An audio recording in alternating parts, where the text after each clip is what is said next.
We have an equation. We say, okay, how can we make your finances simple so your life can be amazing? And the equation part of it is your brain can only handle so much work. It's called cognitive load, if you want to get technical about it. If I'm spending all my time worrying about my finances, I'm not thinking about my life. People are like, well, I can do this, I can do that. Like, for example, one of the ones I love is like being a landlord.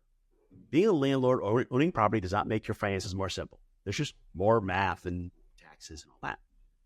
And I have yet to have somebody tell me, well, being a landlord makes my life more amazing. No.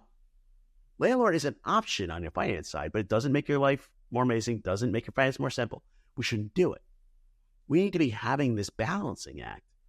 And Bri's right. We need to be asking each other the hard questions like, what do you want it to be when you grow up? What do you want your impact to be? I like the question, what do you want your goals to be? But not everybody's goal driven, and it's not always about goals. It's not always about like achieving the best. Like, what do you want that impact to be? Are your values and your money aligned? Is your time and effort going to your values? Like, where are you going? And it's interesting because people will just say like, well, but am I doing the right thing financially? I'm like, I don't know. What's your outcome? This is the old Stephen Covey, make sure the ladder's on the right wall before you start climbing it. Start with the end in mind. I mean, like, we need to get there. Welcome to the Childfree Wealth Podcast, hosted by Bri and Dr. J, certified financial planner. Here we discuss life and finances as it relates to being child-free. This podcast is for educational and entertainment purposes only. Please consult your advisor before implementing any ideas heard on this podcast. Hey, Childfree Wealth listeners. We are back, and we're talking about life planning and why you have to plan your life before your finances. And this is one of those things, for me, comes out of discussing child-free financial planning with financial folks. They often ask me, like, well, what does it change in your plan, and what's most important? And like, is it just like legacy planning, or they'll make all these assumptions? I'm like, no. The biggest issue that changes because you're child-free is you got to figure out what the hell you're going to be when you grow up. Like, what's your life going to look like? Like, you have to figure out the life plan before you figure out the financial plan.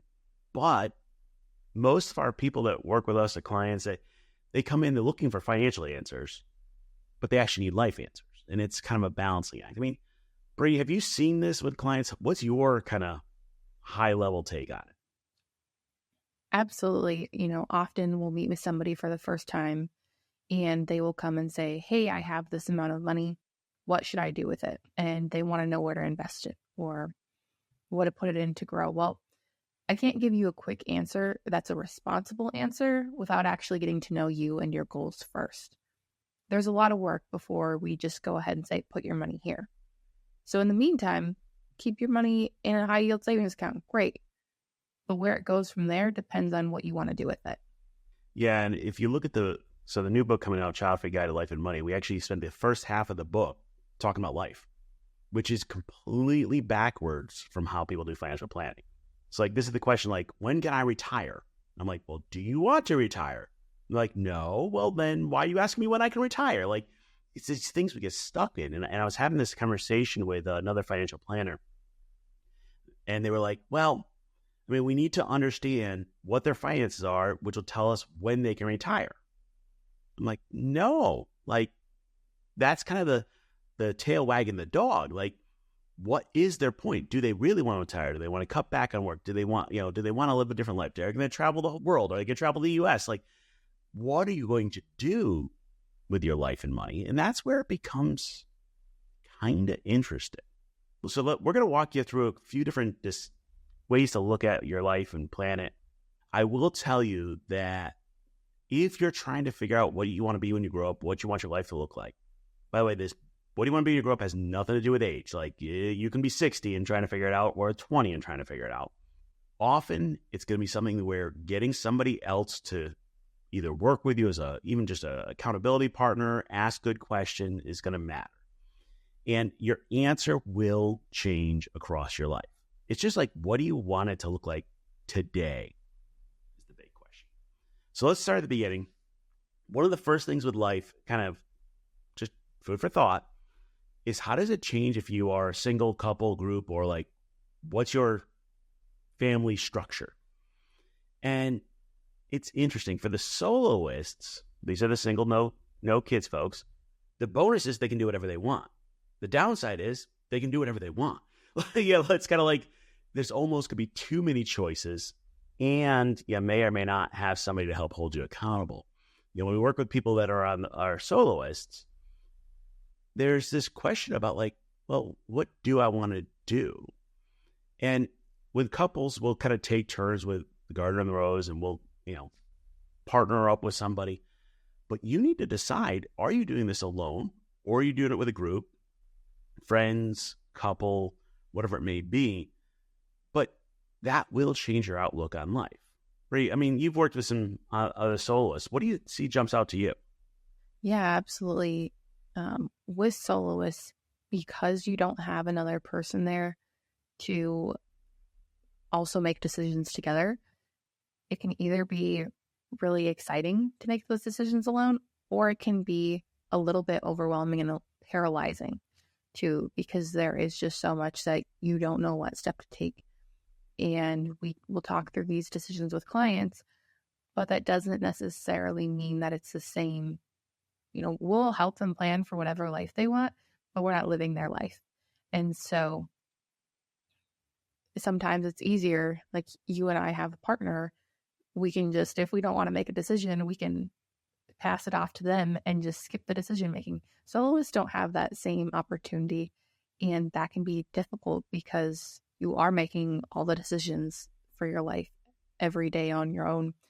And becoming comfortable with that, and also not having to go into decision fatigue too, can be important. Being aware of that when you're in that. Yeah, and you need to figure out what type of community you want around you as a soloist. So I'm very much an introvert, and if I was a soloist, I'd probably not have much of a community. That's just, I'd be okay with it. And Bri would lose her mind as a soloist. It's not good, bad, or ugly. It's a matter of what you want to do. I think one of the ones I want to caution the soloists on is I often see you get kind of sometimes guilted a little bit more into taking care of parents or moving in with your parents to take care of them, or some of those, it's hard.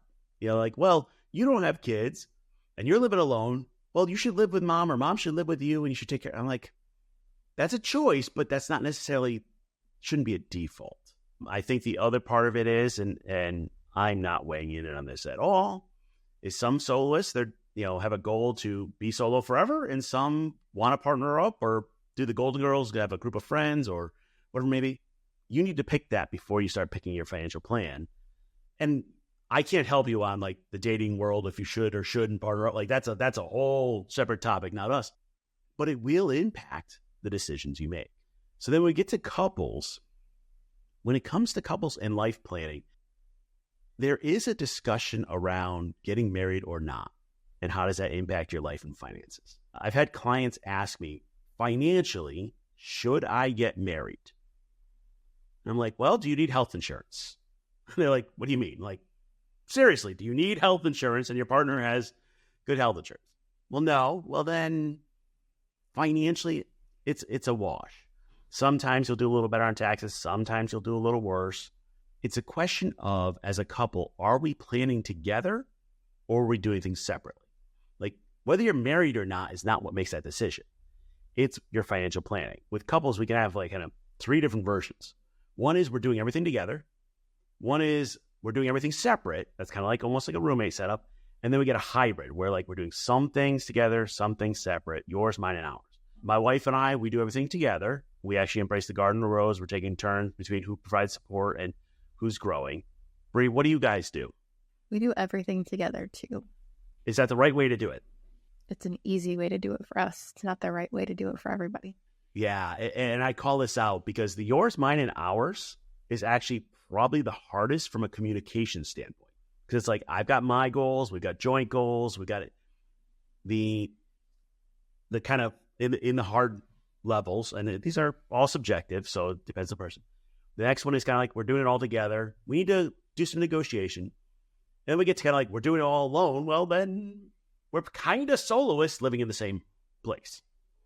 But that's going to impact your financial planning.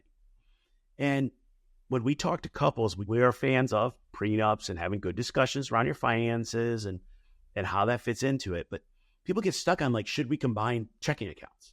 I'm like, I don't care about which account things come from. I care about, are we doing things together as a couple? A test on this. If you're in a couple, your spouse gets injured, disabled, whatever how, are you going to take care of them?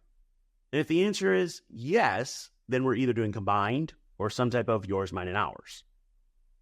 You know, if I have a roommate and they get disabled, I may not cover their finances there. Like it, and it's not saying I don't like them, but it's like it's just a different level of commitment and planning. Bri, I know you've worked with a lot of couples. What do you think's been the hardest part or the easiest part, depending on what I look at, of like planning as a couple on the life side? On the life side, it can be tricky when two people have maybe very different goals that they necessarily haven't talked about. I'll find that people will have all these different ideas of things they want to do, but they never communicate those with each other. And then when they hear them for the first time, sometimes there is a little bit of shock, sometimes resentment, all of these things where they feel like they don't necessarily know the other person when it comes to what life looks like going forward. And often that's just because it can be very, very easy, especially when you're married, to just fall into a pattern of this is what we're doing, day to day, and forget to have those conversations of what do we actually want to make sure life looks like versus going through those motions. And when those are brought up, they're totally fine. And sometimes we'll be like, oh yeah, I want to do that too. I never thought you wanted to do that. But it is a good reminder that there needs to be constant communication with short and long-term goals. And what do you guys want to do? Not just get up, go to work, come home, watch TV, go to bed, do it all over again. Yeah. We do a lot of work with couples. And by the way, I love working with couples just before they get married, because it's always one of those challenges, like, are we on the same page? And I truly think with couples, you need a third person to kind of weigh in on, like push you a little bit. My job is to kind of stir up things. I was working with a couple and they said, we've never fought. We've never had heated discussions. I'm like, well, then we haven't asked the right questions yet. Like, when it comes to life and financial planning, like you kind of have to stir things up a little bit. And Bri's both seen this as a planner and also experienced it. My job is to stir things up. Like, I will pick apart people's brains, stir them up, close it back up, and then go have a good conversation tonight between the two of you. What's that like, Bri? I mean, you've been on the other side of that. I mean, I think that's part of, you got to struggle through the hard decisions. Yeah, there is something to be said for having those tough conversations. And I think going through that experience, it definitely helps. It definitely has brought my wife and I closer together and made our relationship better. Also, seeing that with clients, it's really fun to watch that connection come together. And even, one person said they don't ever want to do, later on, they're like, actually, after I thought about that and we've talked about it, I would really be interested in that. And being able to point those out and saying like, hey, this is kind of how your mindset's changed over the time we've been working together. Here are some things to think about. It's really fun to just watch that growth with people. Yeah, and what I tend to find with couples is their first answer is not the one they end up with. Like, it's kind of like, this is what we think we want to do. Okay, cool. Let's kind of peel that apart. So we get the garden and rose, where one's providing support and one's growing. And they'll be like, oh, well, she needs to be the rose. All right. And then we get like 6 months in, like, no, he needs to be the rose. Well, what happened? Something in life shifted. We didn't have the conversation. And I think part of it is, I've been watching this with a couple couples working with lately, where like we're trying to give answers that the other person wants versus our true answer. So part of our job as planners is to actually pull apart, what do you want and what do you want for your partner? And I've had a few folks where I've kind of had to do like newlywed game style, where like you write down your answer, they write down their answer, and then we'll share our answers, because we love each other so much and we're trying to help each other out. And like we're trying, we're making judgments. And I've had folks like, when they pull it apart, like, oh, I thought you wanted X. That's why I said that. I was like, no, I thought you wanted it. And then like they'll talk to each other and be like, neither of us want that. And I'm like, all right, well, we had a breakthrough. Like, this is the type of things. And people will look at what we do and they say, well, is this like couples therapy? And I'm like, it's not far off, but we're really on the coaching and the planning side. We're looking forward. We're kind of, we're not trying to rehash issues. We're not trying to, well, this happened. Okay, let's move forward. But we're really trying to say, what do you want the next 5 or 10 years of your life to look like? Now, in planning, people, financial plan, we'll run plans out to your 90, 95 to 100, whatever we think we're going to live. I don't think I can plan much more than 5 or 10 years in advance. Like, okay, so you're listening to this. Just think, what was your life like 5 years ago? And by the way, it's a perfect time frame because we're here in, that was just about before COVID, everything changed, the whole world changed. Like, I'm willing to bet your life 5 years ago, completely different than it is now. So, okay, could you have realistically guessed where you'd be 5 years ahead or now? The answer is no. So, Bri, when I kind of look at this 5, 10 years, can you look further than 10 years out on your life plan? Not with great accuracy. Absolutely not. I mean, I have some guesses. I'd like to be on a boat traveling the world, but where am I doing it? What am I doing it? What am I doing for work? Like, I don't know. So you kind of have to give yourself a little bit of a break, but also have kind of a true north. Where do you want to go? And I love using the exercise kind of like, what do you want the second line of your obituary to be? The first line is you died at this place. The second line in most parents would be like, you had 3 kids and you left them behind. But for us as child-free folks, what would it be? I've been doing some work on this because working on another book on the second half of life, and I'm still wordsmithing mine and working it through. But I came up with, okay, it would be loving husband, world traveler, author, and innovator. Now, I'm not traveling the world right now. I'm not. But that's part of the long-term goals. Do I know what the path is going to look like to get to that end? Don't know. But it gives me kind of like a directional arrow. And it gives me kind of like a test to see if I'm on the right page. Have you done that exercise at all, Bri, of like, what do you want your obituary to look like? I know you love estate planning, so you probably have written it already, knowing you. It might very well be. Actually, no. I can't even say that as a joke because I have written it myself. So, yeah, it's already written. I don't remember. I wrote it and I was like, okay, I don't want to look at this now, and I will just update it every few years. But I do love traveling. I love spending time with my wife and my family and just helping people. I really do want to be a helper of people throughout my entire life in various different ways. I am someone, though, I don't like to talk about the fact that I like to help people. I just want to do it silently and kind of be in the background. Yeah, there are things there that I've thought about. Yeah, and what I'm trying to do is when you're doing your life planning, we kind of have to have a directional arrow. That's a long one.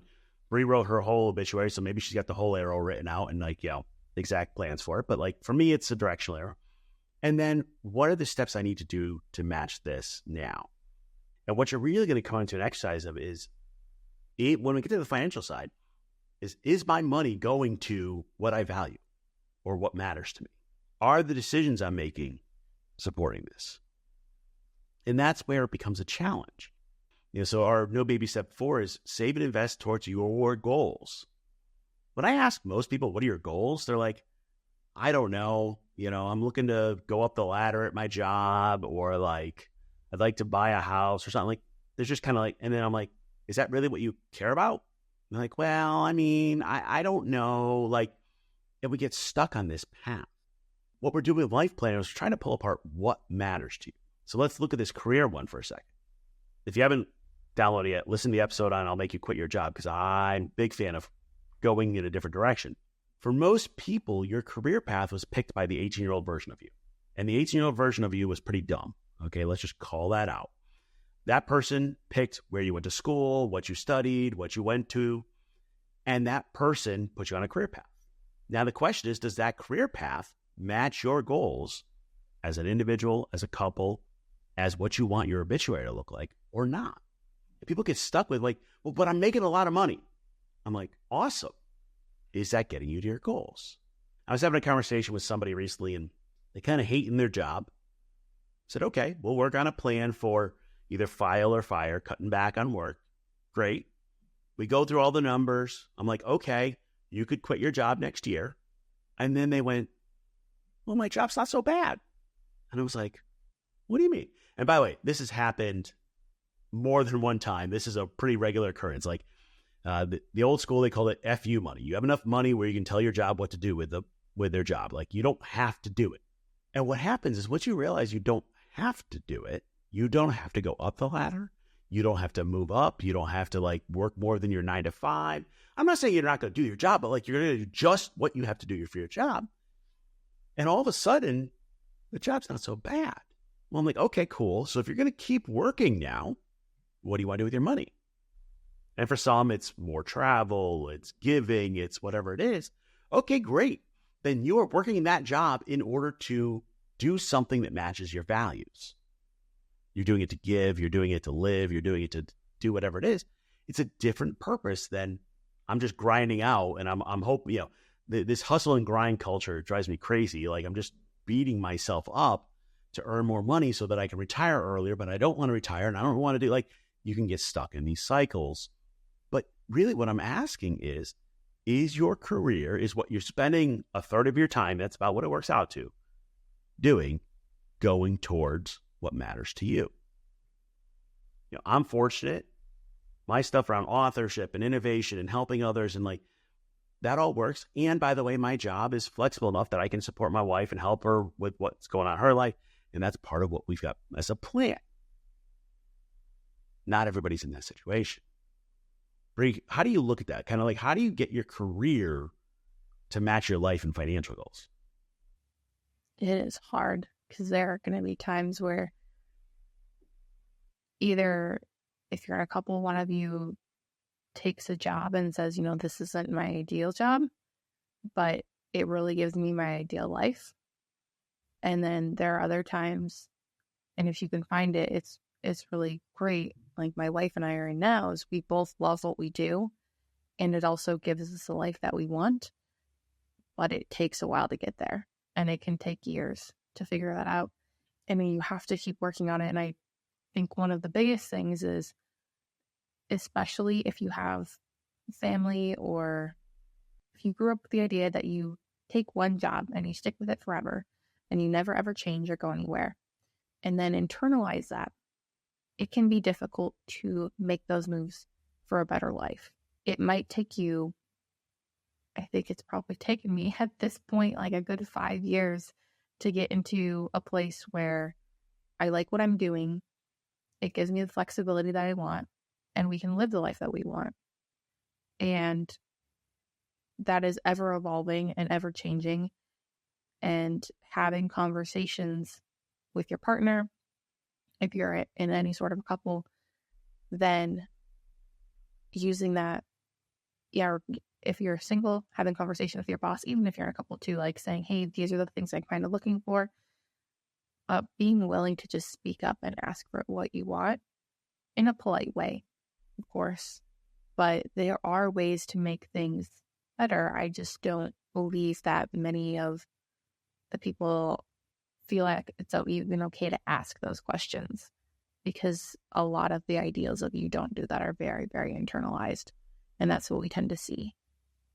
Spoiler, I'm going to talk about some sessions that we're actually going to air on our podcast with Andy and Libby.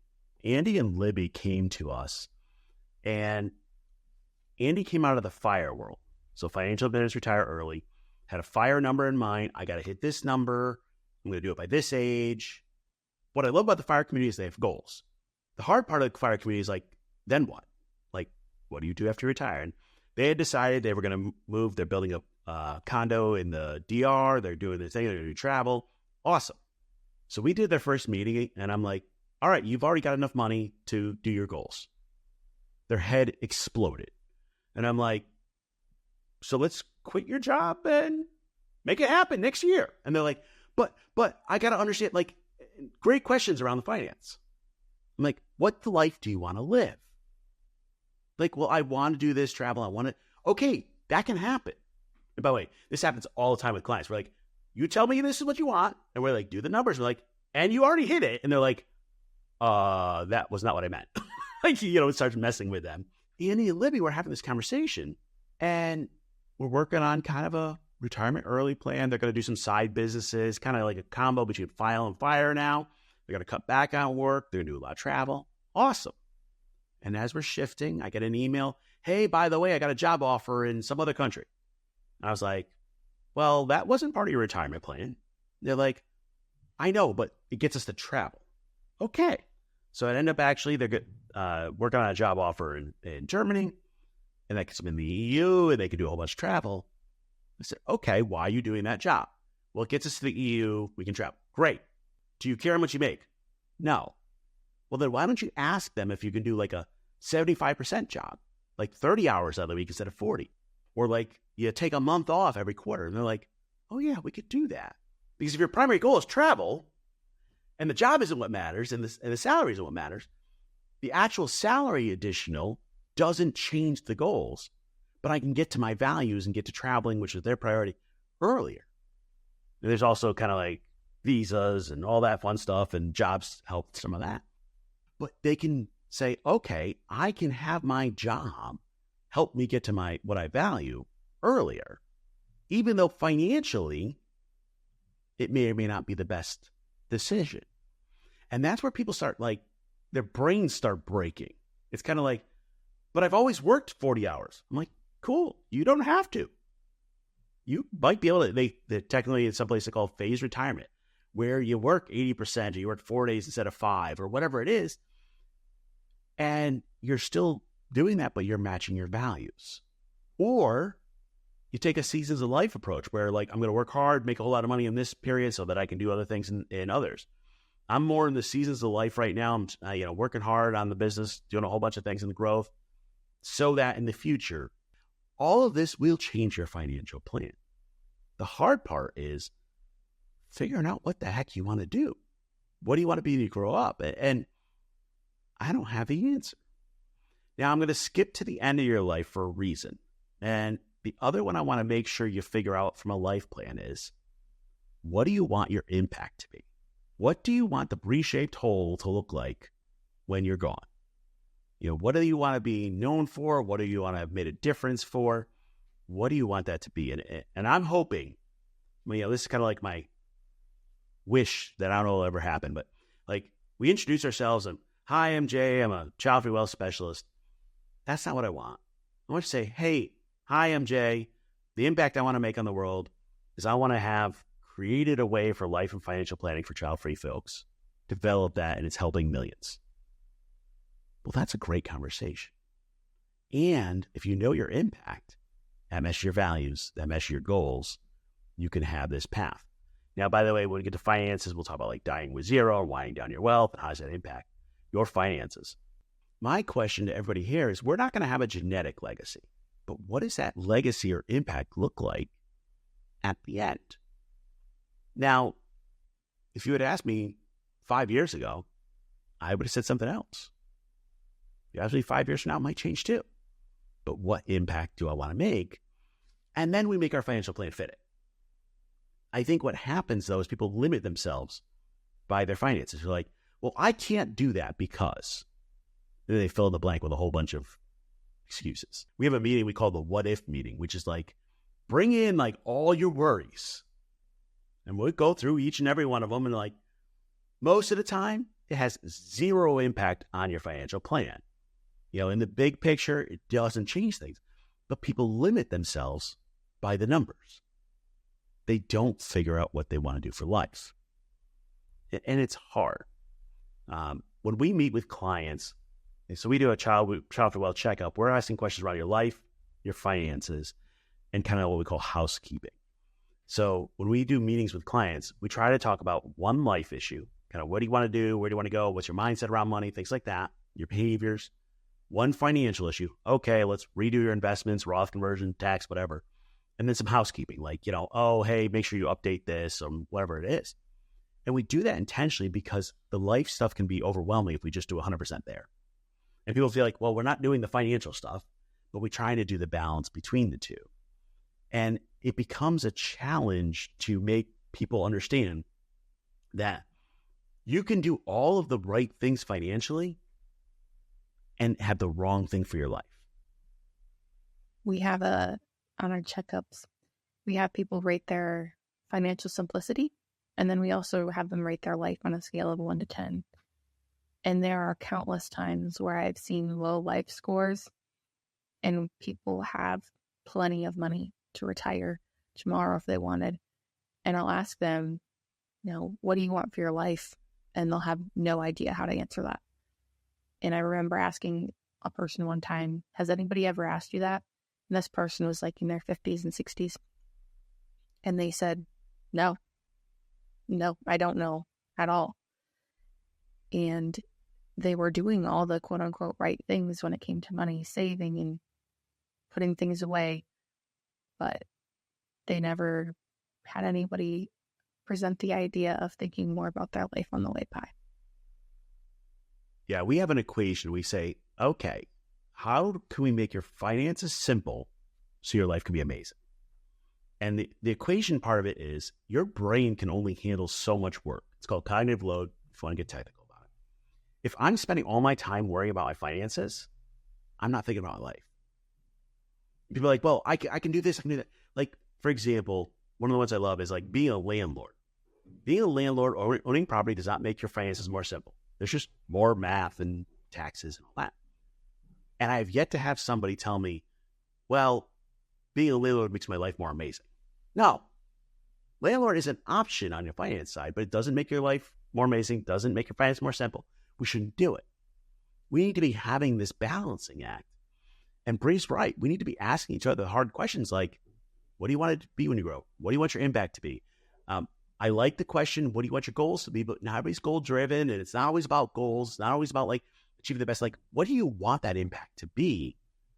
Are your values and your money aligned? Is your time and effort going to your values? Like, where are you going? And it's interesting because people will just say like, well, but am I doing the right thing financially? I'm like, I don't know. What's your outcome? This is the old Stephen Covey, make sure the ladder's on the right wall before you start climbing it. Start with the end in mind. I mean, like, we need to get there. We've got a series of resources. If you want to dig in, we got the new book coming out, The Childfree Guide to Life and Money, out for pre-sale. It helps you through this. I will warn you, the book does not have the answers. We don't have the answers. My job is just to hold up a mirror to you and ask you good questions, and then help you find it. And that frustrates people. But pick up the book, take a look at it, see how it fits. I'm going to challenge you. Before you make any big financial decisions, take the time to plan your life first. If you enjoyed the show, please consider leaving a rating or review. We'd love to keep the conversation going. Please let us know your thoughts wherever comments are available, or email us at media@childfreewealth.com. To stay up to date, find and follow Childfree Wealth on social media. If you're interested in working with us, learn more by visiting our website, childfreewealth.com. We'll see you next time.